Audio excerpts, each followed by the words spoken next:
Bismillahirrahmanirrahim. Assalamualaikum warahmatullahi wabarakatuh. Alhamdulillahilladzi at'amana bi ni'matil iman wal islam wa yazumuni asyhadu an la ilaha illallah wa asyhadu anna Muhammad abduhu wa rasulun nabiyya ba'da. Alhamdulillah, puji dan syukur kepada Allah Subhanahu wa taala atas rahmat yang Allah berikan. Sehingga alhamdulillah pada hari ini bersama ini saya mendoakan Bapak Ibu Profesor dalam keadaan sehat dan dapat tetap beraktivitas seperti biasa dan lebih dapat meningkatkan aktivitas produktivitas lebih dari sebelum pandemi. Baik Bapak Ibu Profesor, sebelumnya saya ucapkan terima kasih banyak atas kehadiran Bapak Ibu Profesor dalam sidang tertutup disertasi saya ini yang berjudul Pengembangan Model Pembelajaran Berbasis Pendekatan Pendidikan Matematika Realistik di Sekolah Menengah Atas. Yang saya hormati dan saya muliakan Bapak Profesor Ganefri, Bapak Rektor UNP, Ibu Direktur, Ibu Profesor Dr. Yeni Rozi Mela, MFD PhD, Bapak Profesor Dr. Ahmad Fauzan MPD MSc, Wakil Kaprodi S3 dan Wakil Ketua sebagai promotor satu saya, Bapak Profesor Dr. Ahmad Zaki MPD, Sekretaris dan Wakil Direktur Pasca, kemudian Bapak Profesor Dr. Lufri MS, promotor 2 saya, Bapak Profesor Dr. Imade Arnawa MSI, promotor 3 saya, dan Bapak Profesor Dr. Z Mawardi Effendi MPD beserta Bapak Profesor Dr. Ali Asmar MPD sebagai pembahas. Spesial untuk Bapak Profesor Dr. Wahyu Widada MPD sebagai penguji dari luar UNP. Baik Bapak Ibu Profesor, izinkan saya menyampaikan hasil riset saya pada hari ini tentang pengembangan model pembelajaran berbasis PMR. Latar belakang dari riset saya ini adalah perlunya pembelajaran efektif yang diterapkan oleh guru di dalam kelas, karena proses pembelajaran efektif merupakan proses PBM yang melibatkan siswa secara efektif dengan ciri-ciri pertama, persoalan yang disampaikan itu dapat menstimuli siswa untuk berpikir. Kemudian yang kedua, materi pembelajaran harus terintegrasi dengan pelajaran lain. Yang ketiga, materi pelajaran dihubungkan dengan kehidupan nyata siswa yang ada di sekitar mereka. Berikutnya, siswa menyelidiki sendiri dan mencari pemecahan masalahnya sendiri, sehingga diharapkan siswa dapat menumbuh kembangkan kemampuan matematisnya dan dapat dilihat dari hasil belajar matematika. Tapi pada kenyataan di lapangan saya temui bahwasanya hasil belajar matematika itu umumnya masih rendah dan dari ulangan harian, ulangan semester dan juga tugas-tugas. Kemudian hasil rata ujian nasional siswa SMA pada tahun 2018 masih di bawah 5. Ini rata-rata dari Damasraya. Dan hasil TIMSS juga secara internasional di tahun 2015 Indonesia masih menduduki pada tingkat tinggi itu masih baru mencapai 6%. Di sini saya berasumsi bahwasanya pembelajaran efektif itu belum masih diterapkan. Jadi saya mengharapkan penerapan pembelajaran efektif matematika yang efektif. Jadi di sini diperlukan peran guru atau kompetensi guru yang dalam memilih model pembelajaran, karena model pembelajaran yang digunakan harus memenuhi kebutuhan perkembangan masyarakat, khususnya kebutuhan perkembangan siswa. Dan penyajian materi matematika yang humanistik menyenangkan dimulai dengan pembacaan masalah yang bersifat kontekstual atau contextual problem. Dalam pembelajaran matematika, masalah yang bersifat kontekstual adalah pembelajaran realistik. Jadi di sini dikemas dalam proses pembelajaran berbasis pendekatan PMR, pendidikan matematika realistik. Dan dari hasil analisis kondisi real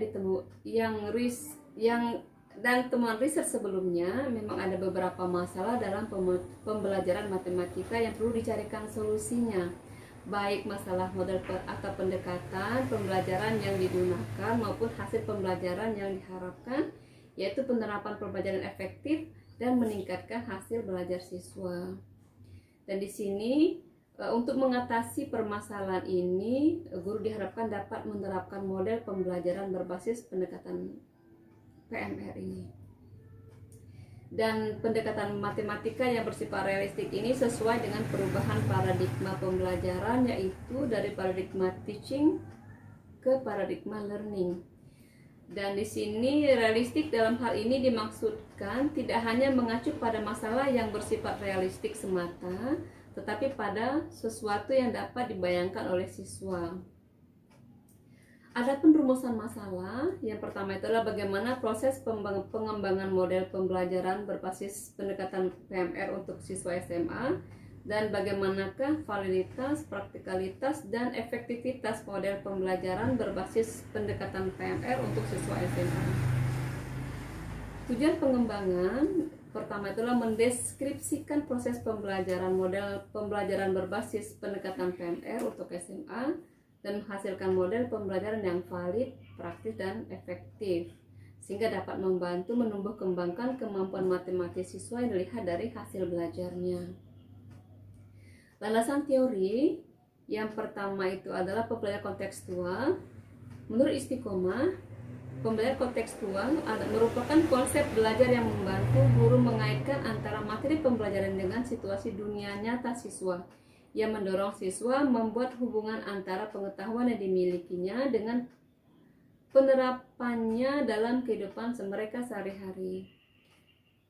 Dan menurut Debdiknas, pembelajaran kontekstual adalah konsep belajar yang membantu guru mengaitkan antara materi yang diajarkan dengan situasi dunia nyata siswa, dan mendorong siswa membuat hubungan antara pengetahuan yang dimilikinya dengan penerapan dalam kehidupan mereka sehari-hari. Model pembelajaran adalah suatu pemecahan atau suatu pola yang digunakan sebagai pedoman dalam merencanakan pembelajaran di kelas atau pembelajaran tutorial. Menurut Joyce dan Weil tahun 1992 menyatakan bahwa model of teaching or really model of learning as we help students acquire information, ideas, skills, value, ways of thinking, and means of expressing themselves. We are also teaching them how to learn.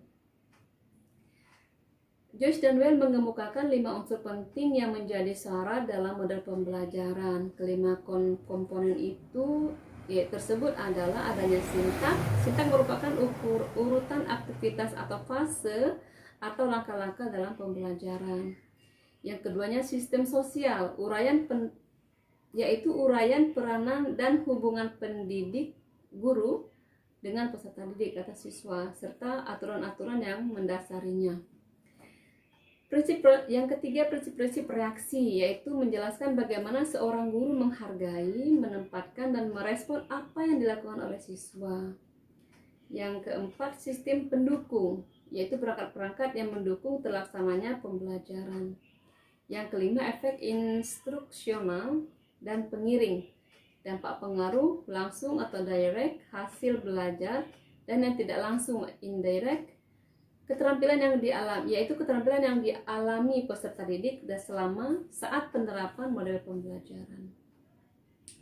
Landasan teori yang ketiga adalah pendidikan matematika realistik, yang lebih dikenal dengan di Indonesia PMR adalah suatu pendekatan pembelajaran yang diadaptasi dari pendekatan pembelajaran Realistic Mathematics Education atau RME.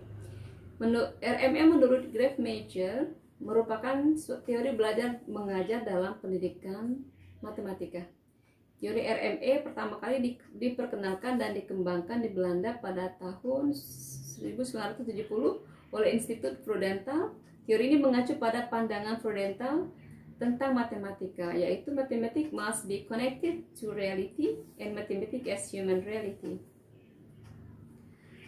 Tujuan PMR pertama, matematika lebih menarik, relevan dan bermakna, tidak terlalu formal dan tidak terlalu abstrak. Yang kedua, mempertimbangkan tingkat kemampuan siswa.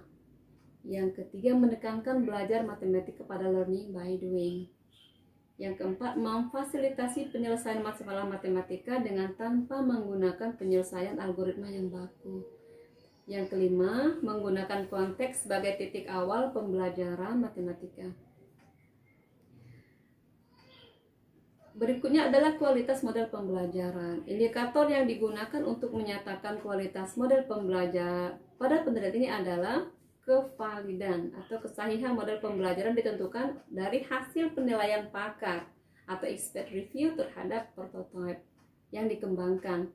Yang kedua, kepraktisan model pembelajaran ditentukan dari hasil penilaian pengguna, siswa atau praktisi atau teman sejawat atau guru terhadap prototipe dan hasil pengamatan proses pembelajaran. Yang ketiga, keefektifan model pembelajaran ditentukan dari hasil belajar siswa. Metode penelitian pada model pengembangan dan prosedur itu menggunakan adalah metode R&D dengan desain pengembangan PLOM tahun 2013 yang dimulai dengan analisis kebutuhan atau preliminary research, kemudian prototyping phase, mendesain prototipe dan evaluasi formatif. Berikutnya adalah uji efektivitas, uji coba lapangan, evaluasi sumatif dan assessment phase yang disebut dengan assessment phase. Di sini dapat kita lihat tentang evaluasi formatif. Di sini evaluasi formatif dimulai dari self evaluation, kemudian adanya revise, kemudian ada one to one. One to one merupakan uji coba kepada 3 orang siswa, dan di revise lagi. Sebelum juga ada expert review, di revise lagi, kemudian ke small group ya, ada 6 orang yang dipilih dengan tingkat kecerdasan tingkat kecepatan berbeda, kemudian field test yang setelah dari small group di revise lagi, kemudian baru dicobakan kepada lapangan, field test. Teknik pengumpulan data. Instrumen pengumpulan data, instrumen studi pendahuluan itu adalah angket atau kuesioner dan permohonan wawancara. Kemudian instrumen validitas model, ada lembar validasi buku model, lembar validasi buku guru, lembar validasi siswa. Berikutnya instrumen praktikalitas model atau panduan observasi keterlaksanaan model pembelajaran berbasis pendekatan PMR, adanya angket respon guru dan siswa. Berikutnya instrumen aktivitas model, soal tes pengetahuan siswa, materi penerapan, bahasan dan deret. Hasil validasi instrumen di sini, yang pertama ada lembar validasi buku model pembelajaran berbasis pendekatan PMR, lembar validasi buku guru, lembar validasi buku peserta didik, lembar observasi pelaksanaan proses pembelajaran, angket praktikalitas buku guru menurut praktisi dan lembar validasi, angket praktikalitas buku peserta didik menurut peserta didik dan lembar validasinya, soal post test, format angket wawancara dengan guru, format angket wawancara dengan peserta didik atau siswa yang dengan kategori sangat valid. Adapun nama validator dalam instrumen ini ada Profesor Dr. Wahyu Widada, Dr. Rahmatul Hayati, Dr. Dan Romansa, dan Profesor Dr. Yasnur Asri MPD. Teknik analisa data, untuk data kuantitatif, di sini ada uji validitas dan praktikalitas model dengan kategori sangat praktis sampai sangat praktis, praktis, kurang praktis, tidak praktis, dan sangat tidak praktis berdasarkan interval angka yang disajikan. Untuk validitas pun begitu, ada sangat valid, valid, kurang valid, tidak valid, dan sangat tidak valid berdasarkan angka intervalnya juga. Dan hasil penelitian, hasil validasi produk, buku HLT, buku guru dan buku siswa divalidasi oleh 7 orang validator. Hal yang divalidasi adalah aspek isi dan aspek bahasa. Khusus untuk buku guru dan buku siswa divalidasi juga aspek penyajian dan aspek penampilan. Penilaian validasi buku HLT terdiri dari aspek isi dan bahasa. Berikut beberapa revisi setelah berdiskusi dengan validator tentang HLT.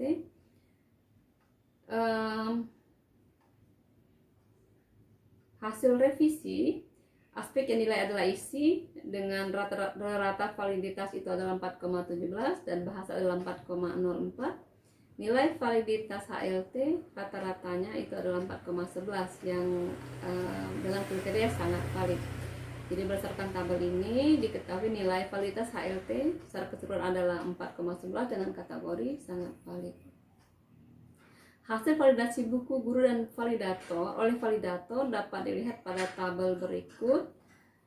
Adapun aspek yang nilai adalah isi, bahasa, penyajian, tampilan dengan nilai validitas buku guru itu adalah ratanya itu adalah 4,07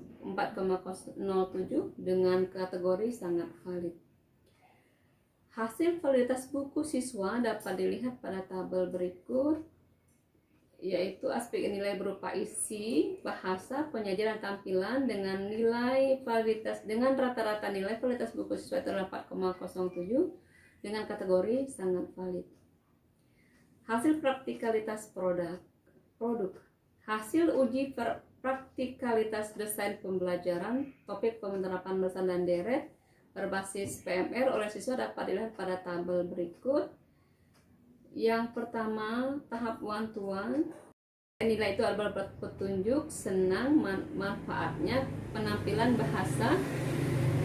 Di tahap one-to-one, kemudian tahap small group dan tahap field test dengan rata-rata untuk petunjuk itu rata-ratanya adalah 85,73. Ya, ketika reaksi senang itu 84,73. Manfaat, nilai manfaatnya 85,73, kemudian penampilan 87,20, bahasa 84,73. Berdasarkan tabel di atas diketahui bahwa nilai rata-rata yang diperoleh adalah 84,73 dan tergolong sangat praktis. Dengan kata lain, buku pembelajaran penerapan bahasa dan deret berbasis PMR dapat dikategorikan sangat praktis. Uji praktikalitas buku pembelajaran penerapan bahasa dan deret menurut guru dapat dilihat pada tabel berikut. Dengan aspek nilai itu adalah petunjuk penggunaan, senang menggunakan, manfaat, penampilan, penggunaan bahasa dengan rata-rata adalah 85,3, sehingga dapat disimpulkan buku guru dikategorikan sangat praktis. Yang C, hasil uji efektivitas produk. Hasil tes kemampuan penalaran matematis peserta didik dianalisis secara statistik secara keseluruhan. Hasil kemampuan penalaran peserta didik pada topik penerapan bahasa dan deret setelah menggunakan desain pembelajaran yang dikembangkan dapat dilihat pada tabel berikut. Yang indikator penalaran menentukan pola atau sifat gejala matematis untuk membuat generalisasi itu adalah 59,09, kemudian memberikan penjelasan dengan menggunakan fakta, sifat-sifat, melakukan manipulasi matematika, menyusun dan menguji konjektur, menggambarkan konklusi logis tentang sejumlah ide dan keterkaitannya dengan rata-rata adalah 76,97. Berdasarkan tabel di atas dapat dilihat nilai rata-rata tes kemampuan penalaran matematis peserta didik setelah diuji coba adalah 76,97. Ini artinya perangkat pembelajaran yang dikembangkan dapat dikategorikan ke dalam kategori efektif. Produk yang dihasilkan yang pertama adalah buku model atau buku HLT. Ini dia covernya, kemudian ada buku guru dan buku siswa. Kesimpulan, yang pertama telah dihasilkan desain pembelajaran topik penerapan bahasa dan deret berbasis PMR dengan pengembangan model PLOM. Yang kedua, desain pembelajaran topik penerapan barisan dan deret berbasis PMR memiliki rata-rata nilai HLT adalah 4,11 dengan kategori sangat valid. Selanjutnya, validitas buku guru secara keseluruhan adalah 4,07 dengan kategori sangat valid. Selanjutnya, nilai validitas buku siswa secara keseluruhan adalah 4,07 dengan kategori sangat valid. Uji praktikalitas buku pembelajaran penerapan bahasa dan deret berbasis PMR oleh guru sebesar 85,30 dan tergolong sangat praktis. Selanjutnya, nilai praktikalitas buku pembelajaran penerapan bahasa dan deret berbasis PMR oleh siswa sebesar 84,7 dan tergolong sangat praktis. Nilai rata-rata tes kemampuan penalaran matematis peserta didik setelah diuji coba adalah 76,97 dan dapat dikatakan dikategorikan efektif. Implikasi pertama, proses pembelajaran di kelas sangat berdampak positif, terlihat dari peserta didik antusias untuk belajar mata pelajaran matematika, terutama dalam menyelesaikan masalah yang dimulai dengan melakukan aktivitas dan selalu mereka lakukan sehari-hari. Yang kedua, pembelajaran dengan PMR dapat mendekatkan mata pelajaran matematika ke dalam persoalan sehari-hari. Peserta didik terbiasa berpikir dan bernalar untuk menyelesaikan masalah kontekstual, pada akhirnya akan tumbuh motivasi, kreativitas, kemampuan komunikasi matematis peserta didik. Yang ketiga, meningkatkan kemampuan penalaran matematik cukup menggembirakan dari penggunaan cara penyelesaian dan kemampuan peserta didik bernalar dalam memahami masalah yang diberikan. Hal ini dapat dilihat dari hasil pembelajaran siswa. Demikian ulasan disertasi saya. Mohon saran dan masukan dari Bapak Ibu Profesor. Terima kasih banyak. Assalamualaikum warahmatullahi wabarakatuh.